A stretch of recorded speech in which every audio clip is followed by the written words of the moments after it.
until 24th of February, Russia was the #1 oil exporter of the world, #1 natural gas exporter of the world, major player in the global coal markets. And the international community, most of the countries, are pushing back now Russia's aggression, and as a result, we are seeing the global energy crisis here. And of course, we are not living in a dream world.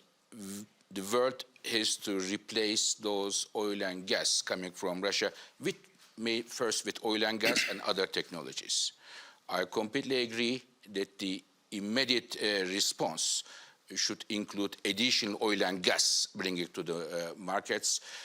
But I prefer that our immediate response does not lock in our energy infrastructure for fossil fuels for many years.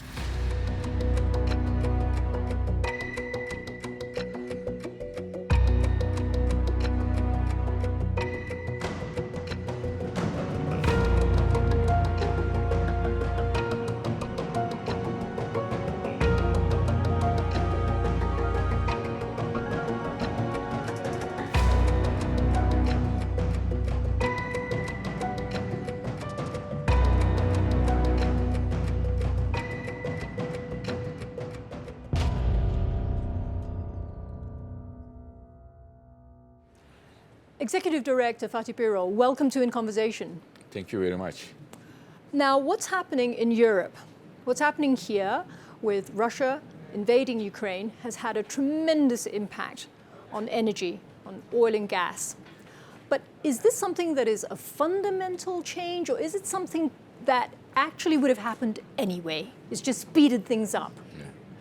I think we are in the middle of the world's first global energy crisis. Some of us may remember in 1970s we had oil crisis, the inflation, recession. We have seen all of them. The IEA was actually created at that time. You are completely right, in 74 as a response to that. But today's crisis is different, much more comprehensive, because of the very reason that Russia, until a few weeks ago, was the #1 oil exporter of the world, #1 natural gas exporter of the world, and a major player in the coal markets. We are not talking about any country, one of the cornerstones of the global energy system. So as a result of that, this invasion caused a major crisis, and I believe there will be structural changes in the global energy system. There will be reorientation of the international trade patterns. Russia exporting oil and gas to Europe is over. And of course, Russia is very important for Europe, but Europe is a very important buyer for Russia as well. Half of the Russian almost energy went to Europe, and Russia get a lot of revenues from sales of energy to Europe. So therefore, Russia needs to try to find a new clients, new customers around the world. Well, people are saying that they can find them in Asia. Yes and no. A bit of like a French answer, but yes and no, I would say. Why yes and why no? Yes, for example, in terms of oil, to send the Russian oil to Europe takes about 4 or 5 days by the ships.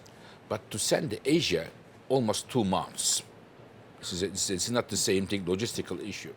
In terms of natural gas, a big portion, a huge portion of the Russian gas is in western part of Russia, western Siberia, and they are linked to Europe with huge pipelines. To build new pipelines from western part of Russia to China or India or other parts of the world will require huge amount of investments, construction, and a lot of time. It will not happen from one day to another. Therefore, in terms of gas, this is a different story altogether when compared to oil. Sometimes how many years? So I think in a normal context, in a normal global economic context, if we don't see a recession and the demand goes on, in a normal economic environment, at least one more year, we may see higher energy prices. But there may be surprises. What are those surprises? One is China. If the restrictions in China we have for the lockdowns continues, it would mean that the Chinese economy will perform much stronger than it did before.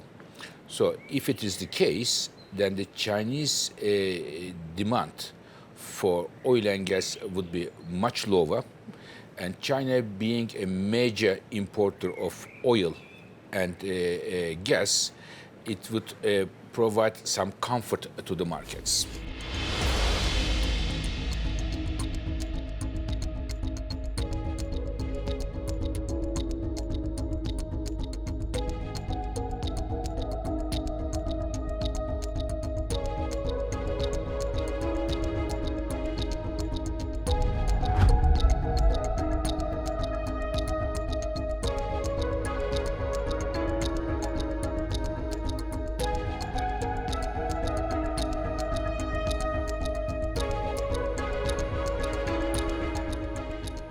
Saying that a slowdown in China might actually have some benefits.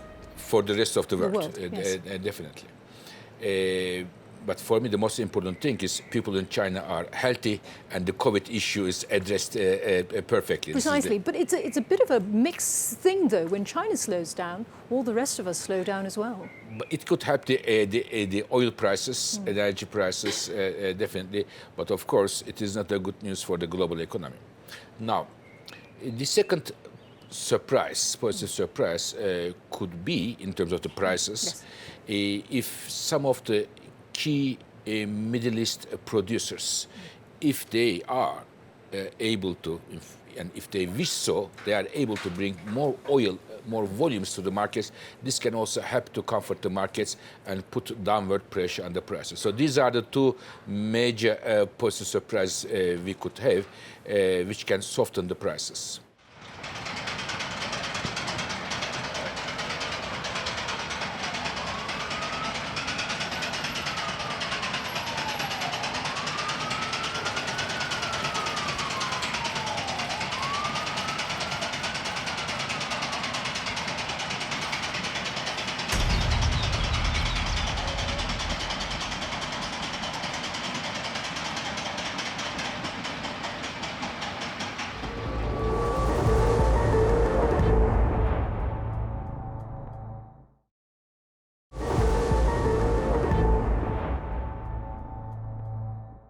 The world does not need to choose between an energy crisis and the climate crisis. We can solve both of them with the right investment. I understand the current priorities today to fix the energy security problem. It's a big problem, especially in the developing, energy important developing countries. But we shouldn't forget that one of the reasons why we have such high prices and the security in the major developing countries is the heat wave, which is a result of the climate change. It is only the beginning. So no to large-scale fossil fuel investment, especially coal coming in big time in some countries, but also others. And yes, for the quick responses to energy security challenges altogether, as many colleagues said, but without forgetting the climate.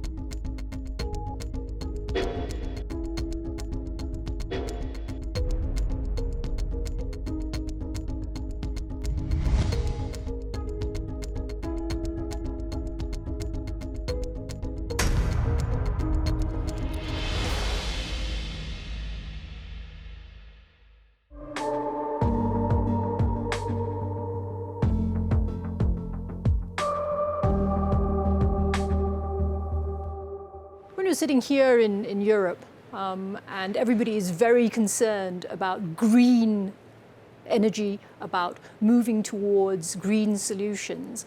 But when you're sitting in Asia, that can sometimes feel as if you're saying that we should have slower growth.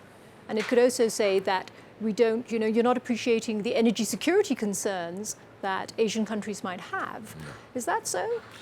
In my view, we have an energy crisis today, which is, as I mentioned, is a big, and we have another crisis, which is the climate crisis. If we are not able to solve our climate problems, we will see several extreme weather events. And Southeast Asia is not immune to that. And we have seen several extreme weather events in Philippines, in Southeast Asia, in many countries over there. And the key reason why we have climate change is using a lot of fossil fuels. So therefore, we have to find ways to lower the use of fossil fuels, starting with coal, but also others. Now, we normally think, many people think, fossil energy is secure energy, and the green energy is not secure energy. But now in Europe, we have this energy insecurity because we have a lot of fossil fuel from Russia. So therefore, if we had, instead of the fossil energy, if we had more renewables or more nuclear power, we wouldn't be in this situation. And I think what Europe has to do to minimize our dependence on Russian fossil fuel, and in general fossil fuel, try to generate its own energy as much as possible. And if we import energy, we should import from the countries who are not going to use energy as a weapon.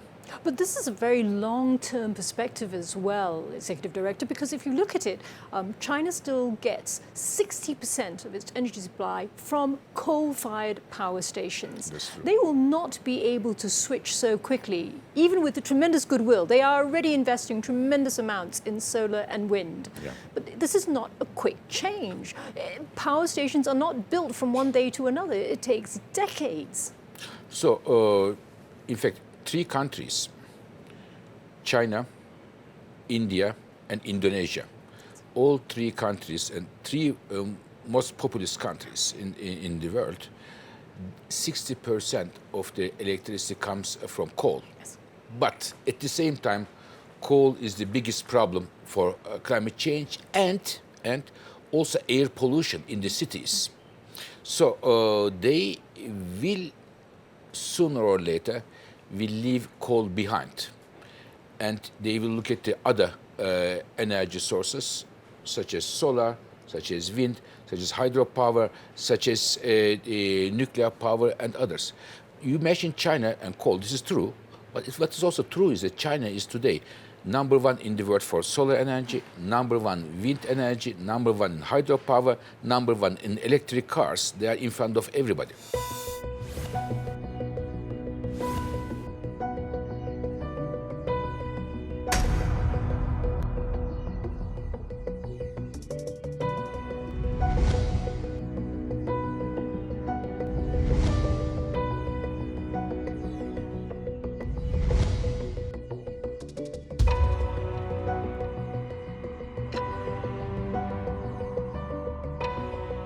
You've said that developed countries should not use energy security as an excuse to stay addicted to fossil fuels. Do you think that's true also for Asia, or is it, and also developing Africa? I think when I look at the situation, for example, in India, I cannot compare in India or an African country with a European country. There are different development levels here, and I very much hope that if an African country is going to leave coal behind and go for more sustainable energy sources, advanced economies provide financial support to those countries in order to facilitate to leave the fossil energy behind. Let's do not forget, the advanced economies of today, the Europeans, Americans, and others, they use coal years and years and years in order to reach the current economic development level. So, and when it comes to the others, and if we want the others not to use coal, we have to help them financially for looking for more sustainable technologies for them and for the rest of the world.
The IEA and you actually advocate that nuclear is not a foolish option, that nuclear is a great possibility, also for Asia.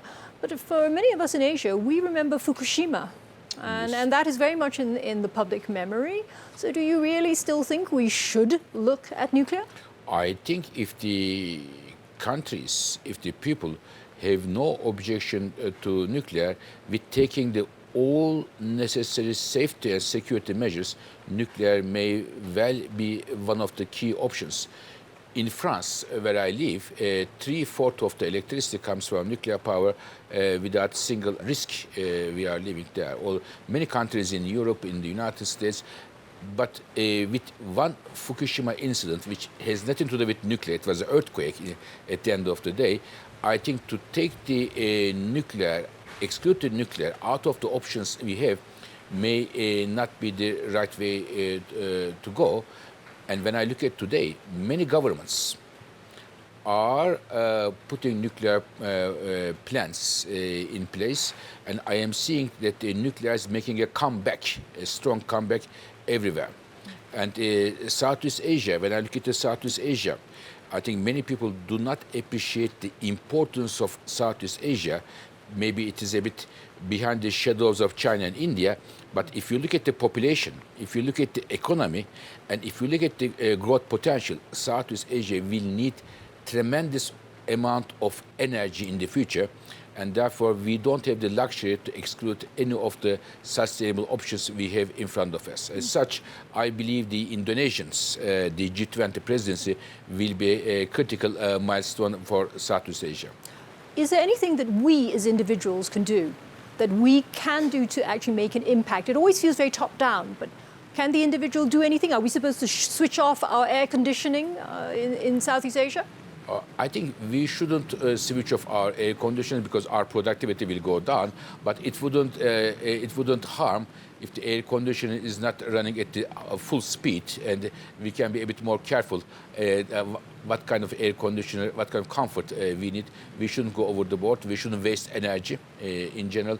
It can be air conditioner, and I always say the public transportation is the best. I am using public transportation in Paris.